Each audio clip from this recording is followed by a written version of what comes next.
Assalamualaikum warahmatullahi wabarakatuh.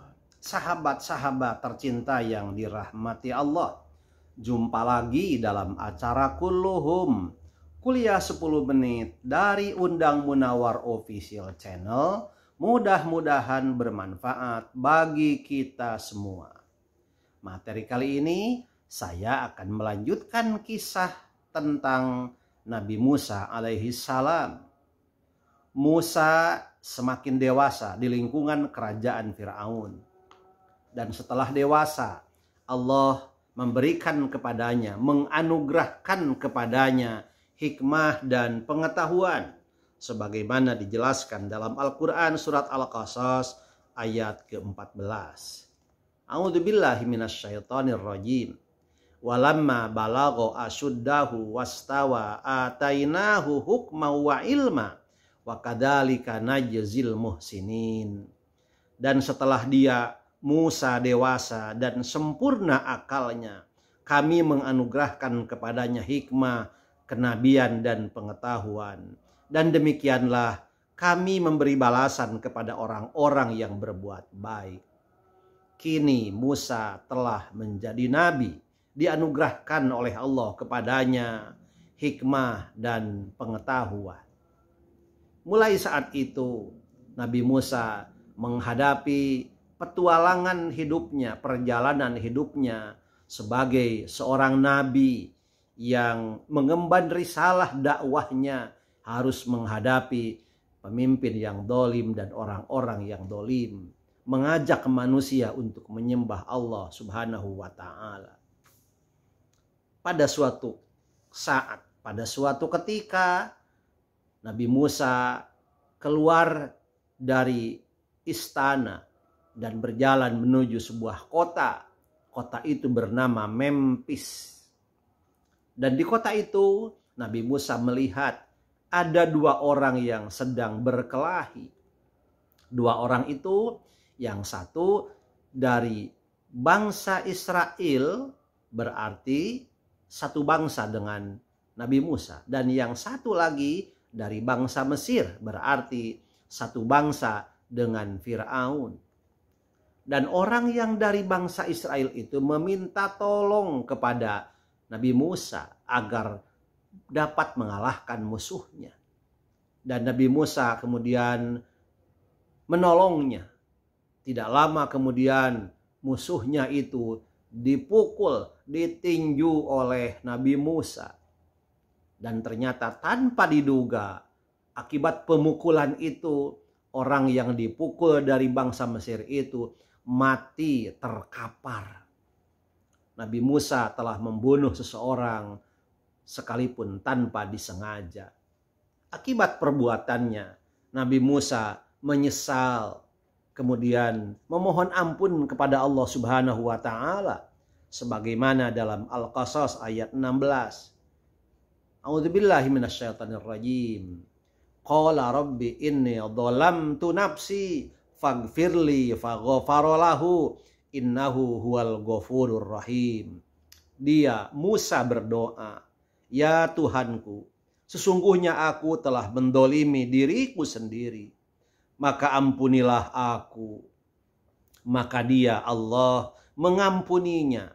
Sungguh Allah dialah yang maha pengampun, maha penyayang. Nabi Musa diampuni oleh Allah Subhanahu wa Ta'ala karena ia memohon ampun kepada Allah sekalipun pembunuhan itu tanpa disengaja. Pada ayat 17, qala rabbi bima an'amta alayya falan akuna dhahira lil mujrimin. Dia Musa berkata, ya Tuhanku, demi nikmat yang telah Engkau anugerahkan kepadaku, maka aku tidak akan menjadi penolong bagi orang-orang yang berdosa. Ia tidak akan lagi sekali-kali menolong orang yang sedang berkelahi.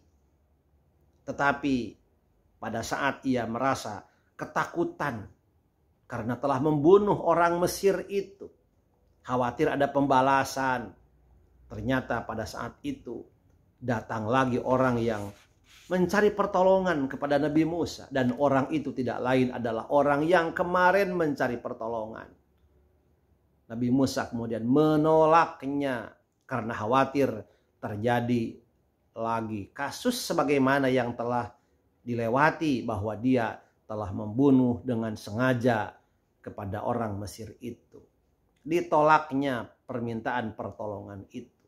Pada saat ia menolak, ternyata ada seseorang yang bergegas datang kepada Nabi Musa, sebagaimana diungkapkan dalam ayat ke-20 surat Al-Qasas.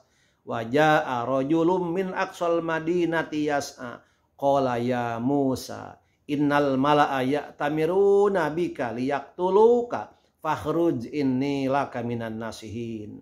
Dan seorang laki-laki datang bergegas dari ujung kota seraya berkata, wahai Musa, sesungguhnya para pembesar negeri sedang berunding tentang engkau untuk membunuhmu. Maka keluarlah dari kota ini, sesungguhnya aku termasuk orang-orang yang memberi nasihat. Nabi Musa mendengar berita bahwa orang-orang Mesir, Fir'aun akan membunuh Nabi Musa.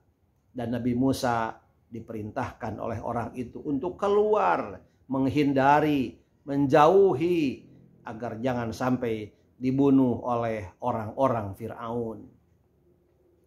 Maka keluarlah Nabi Musa. Keluar dari kota itu sebagaimana diungkapkan dalam Al-Qasas ayat 21.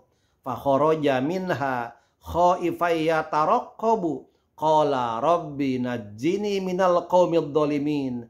Maka keluarlah dia Musa dari kota itu dengan rasa takut, waspada kalau ada yang menyusul atau menangkapnya. Dia berdoa, ya Tuhanku, selamatkanlah aku dari orang-orang yang dolim.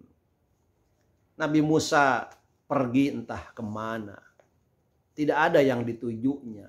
Hanya satu. Dia hanya ingin meninggalkan negeri Mesir karena takut dibunuh, dibalas oleh orang-orang Fir'aun. Demikianlah cara Allah supaya Nabi Musa keluar meninggalkan negeri Mesir karena takut akan dibunuh oleh Fir'aun. Waktu itu ia belum tahu mau kemana. Ia tidak tahu akan kemana ia pergi. Yang ada pada dirinya hanyalah perasaan takut sehingga harus keluar dari negeri Mesir. Ia berjalan memperturutkan kakinya tanpa tujuan. Sekali lagi tujuannya hanya ingin meninggalkan Mesir karena takut. Pada waktu beliau berlari meninggalkan negeri Mesir, seringkali ia menoleh ke belakang. Beliau merasa ada orang yang mengejarnya karena ketakutan.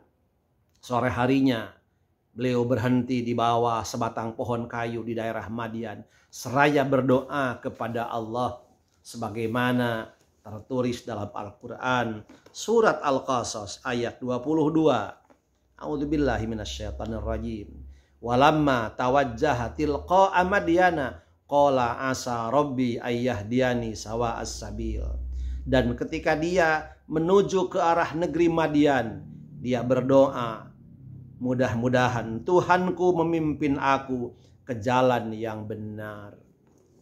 Alhasil dia sekarang sedang menjadi buronan karena ia membunuh orang lain, orang Mesir tanpa disengaja. Maka orang Mesir di bawah kendali Raja Fir'aun terus mengejar Nabi Musa untuk dibunuh.